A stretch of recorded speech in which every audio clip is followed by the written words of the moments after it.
Agora aqui, ó. Iatrogenia no tratamento de pacientes gravemente enfermos.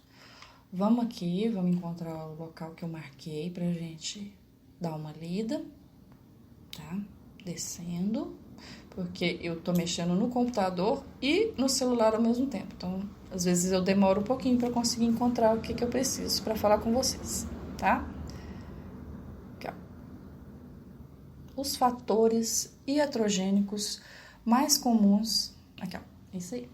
Os fatores iatrogênicos mais comuns são relacionados à inexperiência profissional, falta de atenção e desconhecimento técnico-científico dos integrantes da equipe médica, quantidade insuficiente de profissionais e problemas inerentes aos materiais e equipamentos utilizados na assistência ao paciente crítico, deixando evidente a existência de espectro de fatores das mais diferentes naturezas envolvidas na gênese das ocorrências. Por que eu guardei esse parágrafo aqui para a gente ler? Tem algumas coisas que podem gerar a iatrogenia, o ato iatrogênico, que a gente nem pensa que podem ocorrer.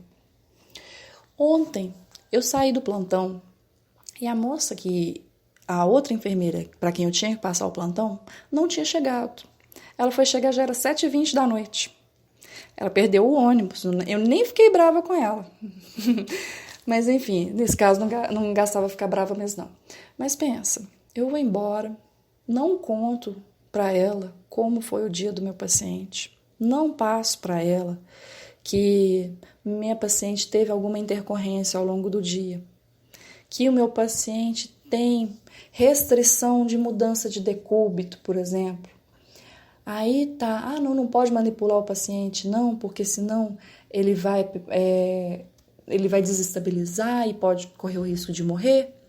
Aí eu não passo o plantão, não passo direito, passo rápido, passo correndo, passo de forma desleixada o plantão.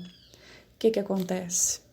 Chega na hora de manipular, na hora de dar um banho, na hora de mudança de decúbito do paciente, o que ela vai e faz? Muda o paciente, não sabe, o paciente vai ter uma parada cardíaca. Nossa, de quem foi o erro? Foi meu. Porque foi meu erro. Eu não passei o plantão direito. Então, gente, por mais que vocês estejam cansados, por mais que falte, às vezes, outro profissional, que, enfim, que você tenha que se desdobrar em algum momento, e você tem que pensar sempre que se você não fizer a sua parte, quem vai sofrer com as consequências vai ser o paciente em primeiro lugar.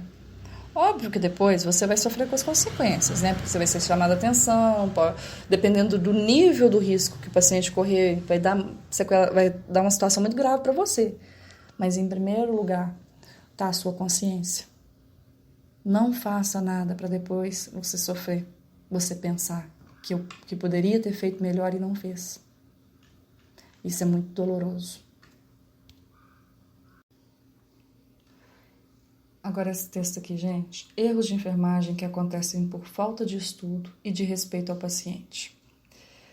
Esses casos que estão relatados aqui, isso aqui é muito grave. Vou ler aqui, segundo parágrafo aqui. Fatos recentes mostram consequências chocantes diante de procedimentos simples, como a retirada de um curativo e aplicação de soro. No primeiro, um auxiliar de enfermagem cortou parte do dedo de uma criança de 4 anos. Gente, eu lembro disso quando eu estava me informando que isso aconteceu. Nossa, fatos recentes, mas enfim, isso é mais antigo, eu lembro quando isso tudo aconteceu. Que horror. E no segundo, outra profissional do mesmo cargo provocou a morte de um adolescente de 12 anos ao aplicar vaselina na corrente sanguínea. Gente, não tem nem o que falar. Como assim? Como que isso acontece? Todo mundo já deve ter ouvido falar desse caso aqui. O que aconteceu? Eu vou explicar, porque vocês às vezes podem não ter conhecimento, tá? No caso da retirada do curativo, o que aconteceu foi o seguinte. Coloca-se uma tala, né? Um pedacinho de madeira, um pedacinho de papelão dobrado, debaixo da mãozinha da criança, para que ela não fique mexendo o pulso e perca o acesso, porque é muito difícil funcionar uma criança, ainda mais uma criança doente, às vezes desidratada, é muito difícil, tá? Aí, muitas vezes enfaixa e coloca um esparadrapozinho pequenininho para prender a atadura, tá? Só que antigamente, antes desse caso acontecer, muita gente pegava e entupia aquilo ali de esparadrapo, praticamente fazia um gesso de esparadrapo ao redor do braço da criança. E aí, na hora que a auxiliar de enfermagem foi cortar, porque ela pegou a tesourinha e tal, e foi cortando o esparadrapo, porque ela não estava dando conta de tirar, a criança fica incomodada, fica irritada e tal. Ela pegou, enfiou a tesoura e foi cortar. E ela cortou o dedo da criança que estava dobrado embaixo. Tá? No segundo caso, aconteceu o seguinte. O que aconteceu? A mídia acabou que entrou, fez uma bagunça, fez um estardalhaço, e aí o hospital, para se resguardar, né, ele não divulgou tanta informação assim na mídia. Porque o que eu fiquei sabendo na época foi que os frascos de vaselina estavam acondicionados próximos aos frascos de soro, o que também não podia acontecer, né? Se os dois eram parecidos, eles tinham que estar em lugares diferentes, eles tinham que estar com uma identificação, o rótulo tinha que ter sido olhado pela auxiliar de enfermagem. Enfim, vaselina é praticamente um óleo, gente, e ela infundiu vaselina dentro da veia da criança, do adolescente. Ele teve uma tromboembolia e morreu. Praticamente impossível socorrer. Tá? Vamos para o próximo item. Agora o texto é os 5 certos, tá? Tá. Essa parte aqui, ó, que eu vou dar uma explicadinha. Medicamento certo, dose certa, via certa, horário certo e paciente certo. Tô falando isso desde a primeira aula, né? E vou continuar falando, tá? Você pega a prescrição do paciente, primeiro você conhece o paciente, né? Você chegou, pegou plantão, o paciente tá lá, às vezes deitado, entubado, como foi o exemplo que eu dei para vocês. E aí, o que você faz? Você vai conhecer o paciente. Às vezes você não passou o plantão anterior com ele é novo naquela ala. Você vai lá e conhece o paciente. Você sabe o nome dele e o leito dele, tá? O nome é importante também, tá, gente? O paciente do leito 15. Não, fulana do leito 15. Para qual box que é essa medicação? É pro box 15, a fulana. Porque você pode errar, pegar o medicamento para pessoa errada. Então você tem que ter pelo menos essas 2 informações. O paciente está desacordado, ele não vai te ajudar. Então você tem que saber essas informações. Então tá, medicamento certo. Quando a medicação chegar na sua mesa lá para você, vinda da farmácia lá, com a prescrição do horário das 8 horas, aí vai vir vai vir num saquinho.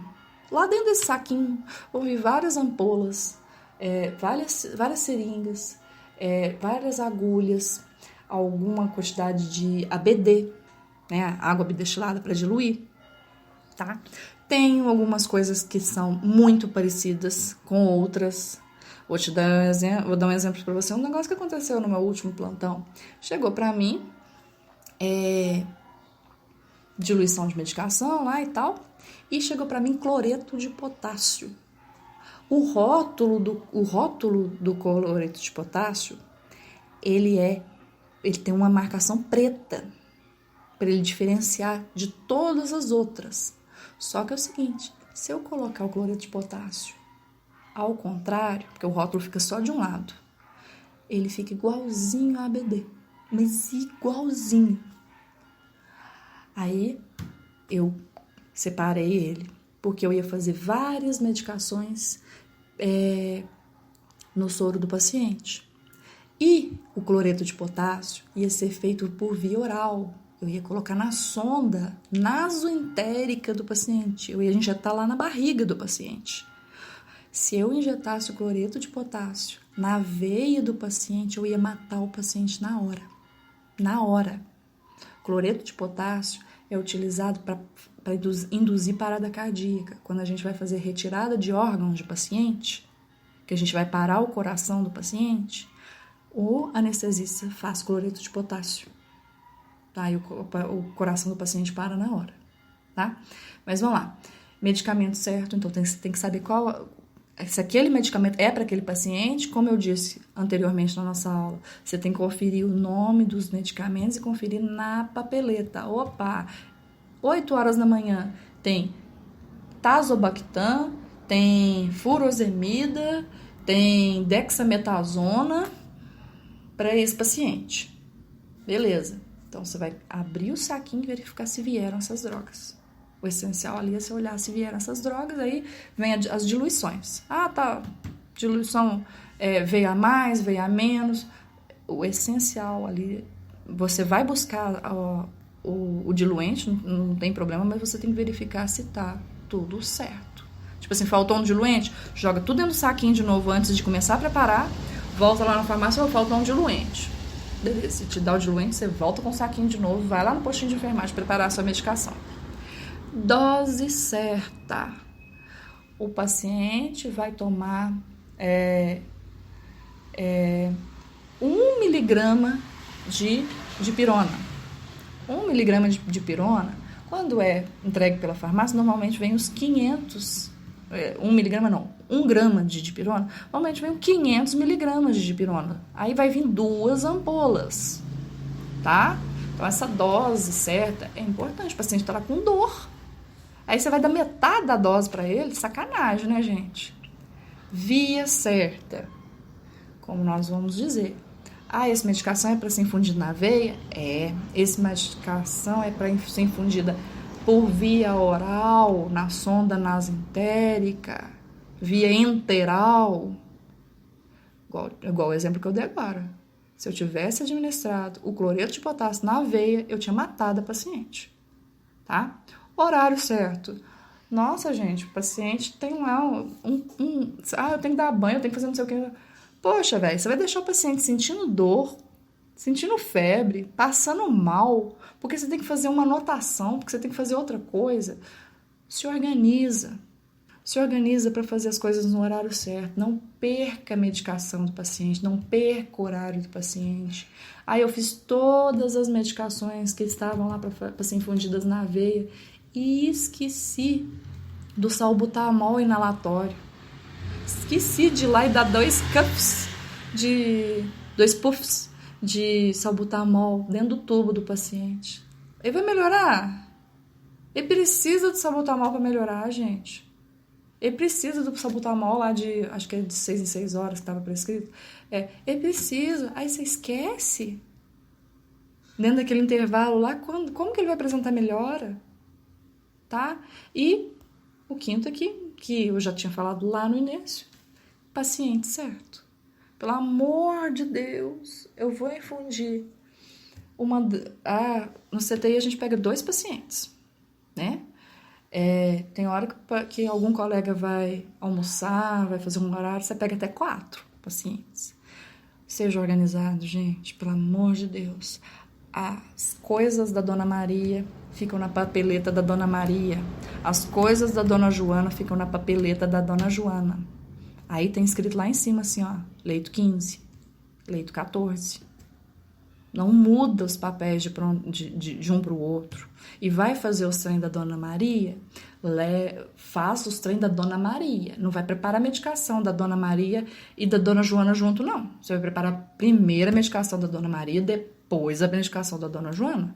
Ou então você prepara a medicação da Dona Maria, enfia dentro do saquinho da Dona Maria, que está escrito lá, leva, coloca em cima da papeleta da Dona Maria ou em cima do leito da Dona Maria, se a Dona não, leito não, tô fazendo errado. Em cima da mesa de cabeceira da Dona Maria, tá? E mesma coisa, prepara a medicação da Dona Joana, leva para um lugar que não vai quebrar, não vai machucar ninguém, Aí você faz a medicação, cada uma na sua paciente. Não faça a medicação errado. Isso é muito importante. Agora eu deixei algumas leituras complementares aqui, ó. Não vou ler com vocês esse Residência de Enfermagem, 5 erros que toda enfermeira precisa evitar, tá? Preciso que vocês leiam isso, tá bom? E tem mais um aqui, que é... Cadê? Não, peraí, tô abrindo errado. Leitura complementar.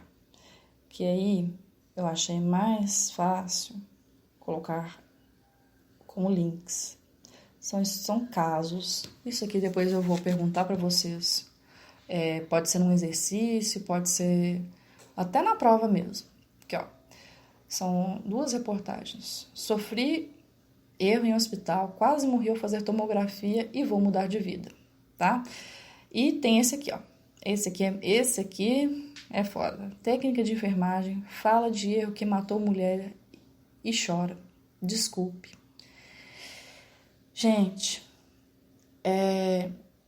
eu acho que ninguém que tá assistindo essa aula escolheu enfermagem para ganhar dinheiro, não. Porque dinheiro a gente não ganha, não. A gente ganha o suficiente pra gente ter uma vida confortável e tal. Pra gente ter nossa família, né? Cuidar dela. Mas enfermagem não é um trem pra dar dinheiro. Então, quem tá aqui na enfermagem, quem tá fazendo esse curso, quer melhorar um pouquinho a vida, mas também tá aqui porque gosta, porque tem consciência, porque sabe que erros podem causar mortes, podem causar muita dor, não só para a pessoa que foi vítima do erro, para a família dela e para a própria pessoa que causou o erro, tá? Então, tem uma reportagem aqui que eu gostaria muito que vocês assistissem, depois a gente pode até fazer uma discussão, né? Um estudo de caso, alguma coisa assim, tá bom?